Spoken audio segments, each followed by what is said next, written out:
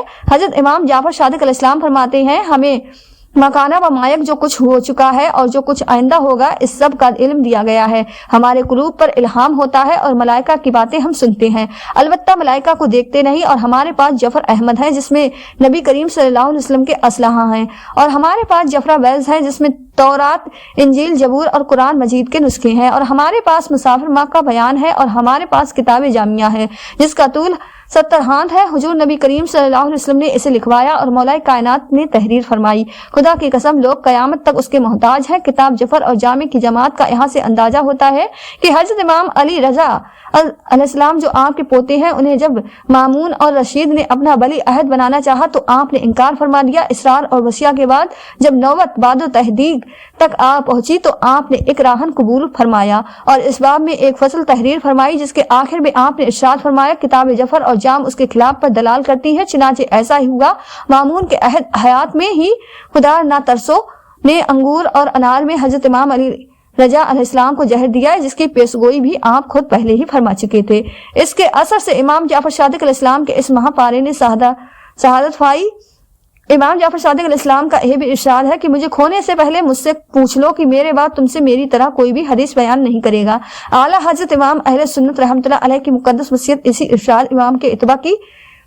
اللہ تبارک و تعالیٰ ضرور اپنے دین کی حمایت کے لیے کسی بندے کو کھڑا کرے گا، مگر نہیں میرے بعد جو آئے کیسا ہو اور تمہیں کیا بتائے، اس لیے ان باتوں کو خوب سن لو۔ حجت قائم ہو چکی، اب میں قبر سے اٹھ کر تمہارے پاس بتانے نہیں آؤں گا۔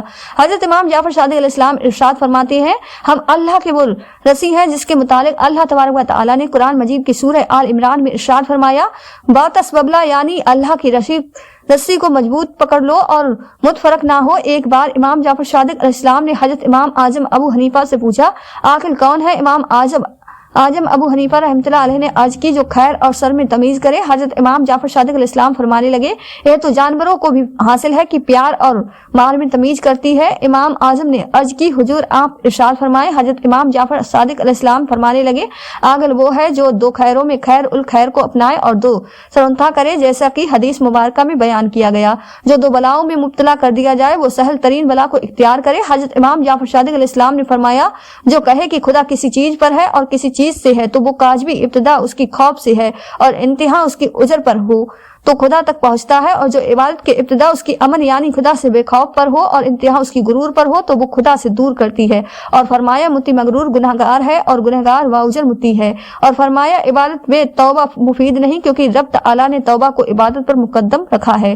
جس کا دشمن عقل مند ہو وہ آدمی نیک وقت ہے کہ عقل ناجائز حرکت کر کے خدا مبتلا مسیح نہیں ہوگا۔ 5 آدمیوں کی صحبت سے وجہ جھوٹا احمق وقی ود دل اور فاس خدا کی دنیا میں بحثت بھی ہے اور دوزخ بھی بہشت عافیت ہے، اور دوزخ بلا بہشت یہ ہے کہ اپنا کام خدا پر چھوڑ دو اور دوزخ یہ ہے کہ اپنا کام اپنے نفس پر چھوڑ دو۔ ایک بار امام صاحب نے حضرت سفیان ثوری سے فرمایا اے سفیان جب خدا تمہیں یت عطا فرمائے اور تم اسے ہمیشہ باقی رکھنا چاہو تو اکثر حمد اور شکر میں مشغول رہا کرو، کیونکہ اللہ تبارک و تعالیٰ ارشاد فرماتا ہے اگر تم شکر کرو گے تو میں تمہیں زیادہ دوں گا، اور اگر رزق میں تنگی پاؤ گے تو کثرت سے استغفار کرو، کیونکہ رب تعالیٰ کا فرمان ہے اپنے رب سے استغفار کرو بے شک وہ غفار ہے، تم پر آسمان سے بارش فرمائے گا۔ اور جب کسی بادشاہ کا یا حاکم کے حکم سے رنج و غم لاحق ہو تو لا حول ولا قوت الا باللہ علی عظم پڑھ لیا کرو، اس لیے کہ ایک خوشی کی کنجی اور خزانوں میں سے ایک خزانہ ہے۔ حدیث شریف میں ارشاد فرمایا گیا ہے کہ لا حول ولا قوت الا باللہ جنت کے خزانوں میں سے ایک خزانہ ہے۔ امام جعفر صادق علیہ السلام فرماتے ہیں کہ لا حول 999 بیماریوں کی دوا ہے جس میں سے سب سے آسان تر غم ہے، اور فرمایا لا حول پڑھنے والے پر تکلیف سے خلاصی ملنے کے 70 دروازے کھلتے ہیں۔ ان تکالی میں سب سے ہلکی فقیری ہے۔ حضرت امام جعفر صادق علیہ السلام نے ایک بار اپنے آزاد کردہ غلام ناقص سے ارشاد فرمایا کہ جب تجھ کسی غرض حاجت کی بنا پر عرضی لکھنی ہو تو اس کے سرے پر بلا سے آئی خالی قلم سے بسم اللہ الرحمن الرحیم لکھ دے تو حاجت روا ہوگی۔ ناقص کہتے ہیں کہ میں ایسا ہی کرتا تھا اور میری حاجت پوری ہو جاتی تھی۔ ربی کہتے ہیں کہ جب آپ خلیفہ منصور کے دربار میں تشریف لائے تو لب ہائے مبارک جنبش کرتے ہوئے جس قدر جنبش میں جاتی ہوتی گئی اتنا ہی منصور کا غصہ کم ہوتا گیا، یہاں تک کہ وہ آپ کو اپنے پاس بٹھاتا اور آپ سے خوشنور ہوتا۔ ربی کہتے ہیں کہ میں نے امام صاحب سے پوچھا کہ حضور منصور سب سے زیادہ آپ پر غضبناک تھا، مگر آپ نے کیا پڑھا کہ اس کا غصہ تبدیل ہو گیا؟ فرمایا میرے دادا حضرت امام حسین علیہ السلام نے ایک دعا فرمائی تھی جو میں نے اس وقت پڑھی تو منصور کا غصہ فر ہو گیا۔ ربی کہتے ہیں کہ میں نے یہ دعا یاد کر لی اور جس سختی کے وقت میں پڑھی تو وہ سختی ختم ہو گئی۔ ایک بار حضرت امام جعفر صادق علیہ السلام نے اپنے غلاموں سے فرمایا آؤ ایک دوسرے کی بات کریں اور عہد کریں کہ ہم میں سے جو بھی قیامت کے دن نجات پائے سب کی شفاعت کریں۔ انہوں نے عرض کیا اے ابن رسول، آپ کے دادا سفید و عالم ہے، آپ کو ہماری شفاعت کی کیا حاجت؟ حضرت امام جعفر صادق علیہ السلام فرماتے ہیں مجھے اپنے اعمال سے شرم آتی ہے کہ قیامت کے دن دادا جان کو کیا منہ دکھاؤں گا۔ ایک بار آپ خلیفہ منصور کے دربار میں رونق افروز تھے، مکھیاں بار بار خلیفے کے منہ پر بیٹھی تھی۔ خلیفہ نے جھجھلا کر کہا اے عبداللہ، جو کہ امام جعفر صادق علیہ السلام کی کنیت ہے، اللہ تعالیٰ نے مکھی کو کیوں پیدا کیا؟ حضرت امام جعفر صادق علیہ السلام فرمانے لگے تاکہ یہ مکھی ظالموں اور مغرور کو ذلیل کرے۔ پیارے دوستو، یہ تھی ہماری آج کی ویڈیو۔ امید ہے کہ آپ کو ویڈیو پسند آئی ہوگی۔ ویڈیو پسند آئی ہو تو زیادہ سے زیادہ شیئر لائک ضرور کیجیے گا، اور آپ نے ہمارے چینل کو سبسکرائب نہیں کیا تو ہمارے چینل کو سبسکرائب کر لیں جس سے آپ کو آنے والی ویڈیو کا نوٹیفکیشن ملتا رہے۔ ملتے ہیں ایک نئی ویڈیو کے ساتھ، دعا میں ہمیشہ یاد رکھیں۔ اللہ حافظ۔